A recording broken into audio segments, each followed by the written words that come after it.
Hello. I was just informed that there are people who comment on videos on YouTube. I wasn't aware that we had some comments in particular on one of our recent videos. And so I wanted to take an opportunity to respond to it because I thought it was a good question and it would allow me to maybe elaborate and go branch off into a couple of different topics that are relevant to the original question. So I'm going to have Savannah lob the questions at me and I'll just react to them in real time and we'll see how these turn out. So, first question is, how are you dealing with Google's recent purges of legitimate reviews? After we cry. So unfortunately, it's a widespread problem and there is no perfect solution. There's really only prevention and because like we're all dealing with the inconsistency, the seemingly obtuse application of their policies. One thing we know is that the review filters are not they're not mediated by humans. They're algorithms. And so they're not going to be precise all the time, right? They're going to have false positives that catch legitimate reviews, unfortunately. How we've been reacting to it at Clixsy is a little bit different than what I'm going to advise you to do. What we're doing is every time there's a review posted, behind what you see on the screen, there's some code that identifies the individual review. So we're tracking every review that comes in or out of an account, meaning when I say out, I mean deleted, if it gets deleted. And we're capturing that so that we have the identification code for that specific review.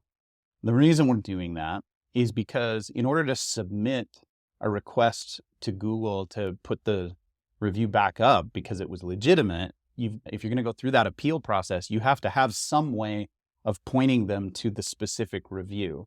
Prior to what we're doing with collecting that code, that identification code, you just had to have like the name and the exact text. So you had to have the presence of mind to go in and capture those things. And, most business owners don't make it a habit to go in and like copy paste their reviews or screenshot them or do any kind of cataloging. So we're building that for our client.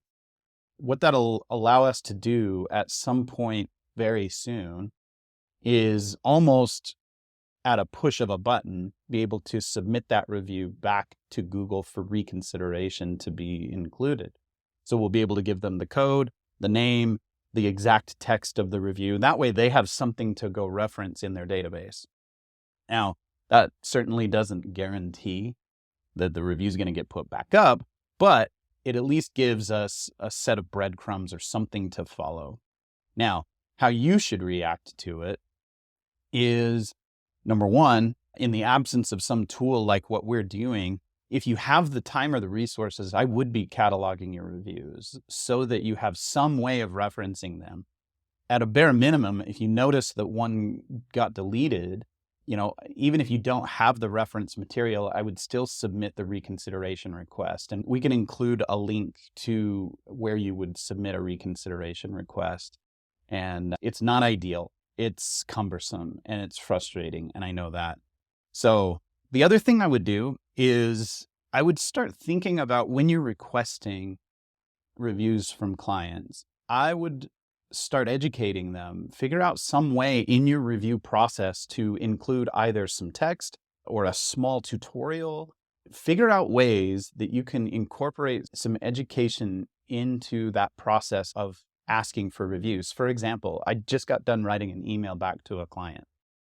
She's asking, why is this review that was submitted? She has a screenshot of it. Why did it never get published? And as I read the text of the review, I immediately noticed two really important things that I think probably got that review flagged by some kind of a spam filter. Number one, it was chock full of emojis. It had a bunch of praying hands and arrows and all kinds of like celebratory little emojis.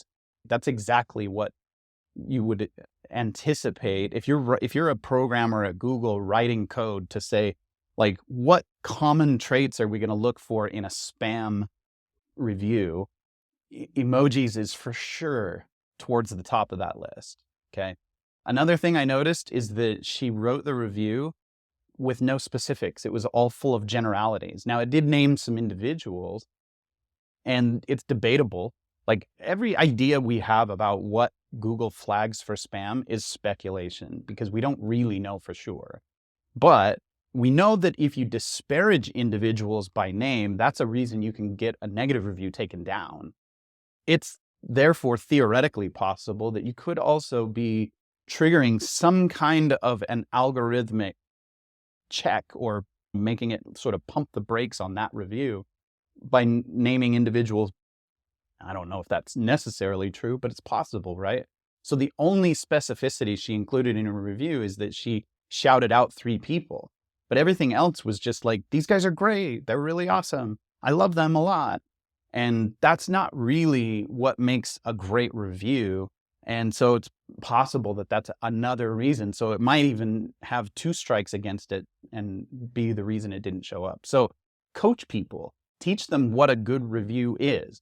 My perfect review process that I teach clients is you want to basically break down the client's experience into 3 distinct categories of what was life like before, what problem did you have, what did you do to overcome it, what was the big momentous bridge crossing that occurred, right? And ideally, how did your company have something to do with crossing that chasm? And then what is life like today? Paint that picture. So if you look at and contrast life before, what was the big thing we overcame and what does life look like? That's a great review. That's what's really going to not only get through these spam filters, but also capture the imagination of a prospect who's checking you out and might be trying to decide whether you're the firm for me. Okay, so he also left a little note saying that he'd been submitting these reinstatement tickets. He was following up with Google by email, but even with name and details. So I guess he is doing that tracking you talked about. He's still getting like automatic responses that it's a violation of terms of service. Do you have any advice for what to do in that situation? Is it just kind of something you have to struggle through? So if we're the ones doing that for a client, probably the next thing I would think of is submitting them again from a different account and an account ideally that has authority. So if you have a local guide account that's built up a reputation, get it up to like a level 5 or 6 as a local guide, submit from those other accounts. So oftentimes that's how we'll get something pushed through, is if it gets denied with one account, we're going in and we're reporting it with different accounts. And eventually one of them happens to get through, or you get a manual review from an actual person and they see it and breaks through that resistance. So that's probably the only, if you've tried, you've done everything I said, you've documented, you've submitted the appeals, and you're just continually hitting those automated responses, that's the only other course that we have, unfortunately. That's why this is so frustrating, is that Google is awful at support. And there's no real meaningful appeals process that's been carefully described or put out to the public. So yeah, just that's my best advice. Try it from different accounts. He also wanted to know if you've seen that review velocity is a factor in whether or not reviews stick. Well, I think they're kind of 2 different questions. So I think each individual review is somewhat being judged on its own merits. So for example, if the hypothetical question is, my account gets 10 reviews a week, therefore one individual review, it has a higher probability of sticking. That seems questionable to me from just I mean, who knows? I guess it's theoretically possible, but I don't see why that would be the case. And I don't know how you would test it either. I think what's more likely, I do think review velocity matters, but I think it matters for different reasons. Primarily, I think it matters both for SEO, ranking in the map pack, and local service ads. That's where review velocity, I think, is a big, big factor. But for different reasons too. I think that it matters for ranking in the local pack because I think one of the big impactful ranking factors for local pack rankings is whether or not you are a known searched local brand. And when I say the word brand, I'm not talking about how the public perception is. I'm talking about the signals Google is able to pick up on because of frequent brand searches, brand name associations with other keyword entities. Like if people are frequently searching things like, for example, let's take our client in Michigan, the Mike Morse law firm. There was a study done showing who are the most searched law firm names. And Mike Morse was up nationally, one of the top 3 or 4, or maybe it was top 6, but he was way up there in terms of most searched law firm brands. There's no doubt in my mind that has had at least some impact on his ability to rank well in the map pack and in the organics in the Michigan and Detroit markets. To go back to this idea of review velocity, I would bet that review velocity is one of the ways that Google is able to measure and determine that, yeah, that's a wanted or sought after local brand. And then with respect to your local service ads, I'm sure that algorithm is attuned very similarly, that the more a particular brand is searched, the more its ads tend to show up near the top or in the top 2 or 3. Yeah, I will say we see a pretty direct correlation with LSA if they're not performing. So prioritize review velocity for sure, but it's not going to make one individual review stick. All right. And then finally, can you give us some of your ideas on how to help reviews stick? Like if you were to if you were to give just a quick bulleted list, what are the vital components of a review that's going to stick? The vital components of a review that is going to stick. One is it needs to have enough detail and specificity to come across as being an actual authentic experience of that individual person. So you should avoid, if possible, superlatives, like, or just only superlatives, right? Like, they're awesome, I love them. Like, that doesn't help anybody. You got to be helpful. So that's one characteristic, is that it's going to be descriptive of your experience. And that's why I came up with the perfect review or perfect testimonial formula, that before, during, and after formula allows you to create that and draw from their own memories and their own experiences. Next, I think that if you have pictures, if you do it from their actual mobile device, if you upload those pictures, it needs to be ideally a seasoned account that has left other reviews. So for example, one trick that we've used with other clients that's worked really well is they'll say to me, oh, I just had a client leave a review, but it didn't show up. And so what we did is, as a little experiment, we went out and got them a gift certificate for, $10, $15 to like 3 different places in town.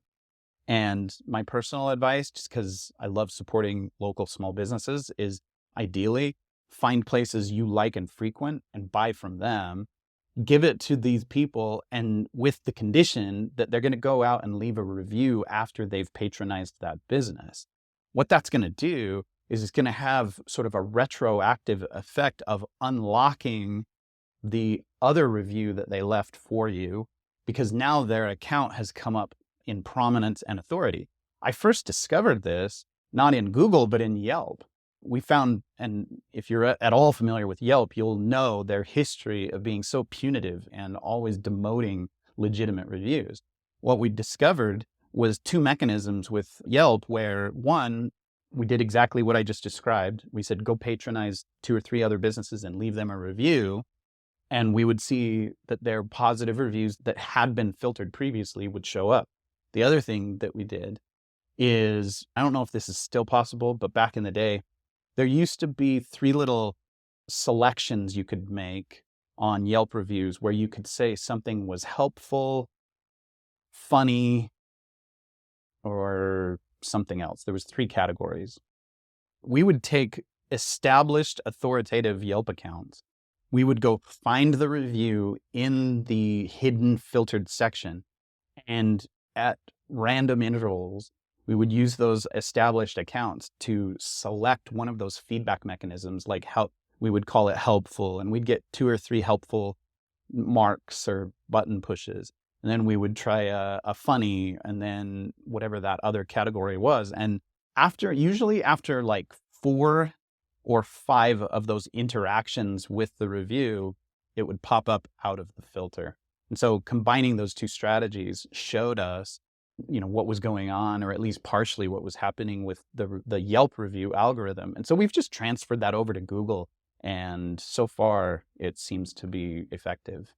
But the pushback I always get on that is like, that's a lot of work. And yep, it is. My advice to you is Google reviews are like a form of currency nowadays. And I don't know what the precise monetary value of a review is, but it for sure has a direct line of correlation to revenue. So it is a lot of work, but you probably ought to be thinking to yourself, like, what are those worth? Do you have any closing thoughts you want to share? Keep the faith. Just keep working on those reviews. The best thing we can all do with regard to getting more Google reviews is just keep trying. And this is so frustrating for me when I'm talking to clients. Don't say to yourself, don't accept this answer.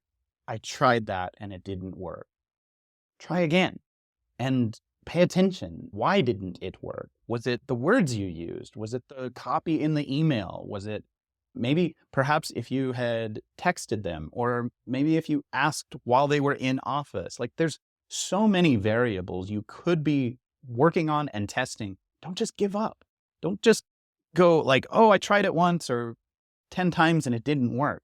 The firms that I see that are elite are the ones that are pig-headedly determined to just keep trying and keep innovating, and just, they figure it out eventually. So that is my advice to you. Be well, and I wish you much success in everything you're doing.